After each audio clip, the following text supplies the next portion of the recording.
جب تک اللہ کا ذکر نہیں کرو گے اس وقت تک اطمینان قلب کی دولت نصیب نہیں ہوگی۔ لوگ کہتے ہیں اور عام کہتے ہیں کہ حالی ذکر کوئی معنی نہیں رکھتا، اس کے ساتھ عمل کا ہونا ضروری ہے کیونکہ عمل کے بغیر کوئی راست قدم نہیں اٹھایا جا سکتا۔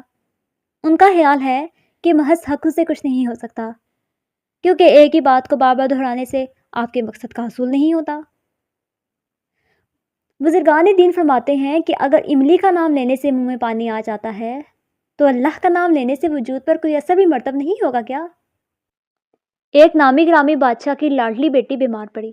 اس صحت کے بڑے اتباع اور صادق حکیموں سے اس کا علاج کروایا لیکن مرض بگڑتا گیا۔ آخر میں وہاں کے سیانے کو بلا کر مریضہ کو دکھایا گیا۔ اس نے مریضہ کے سرہانے بیٹھ کر لا الہ الا اللہ کا ورد شروع کر دیا۔ طبیب اور حکیم اس کے اس فعل کو دیکھ کر ہنسنے لگے اور کہا کہ محض الفاظ جسم پر کس طرح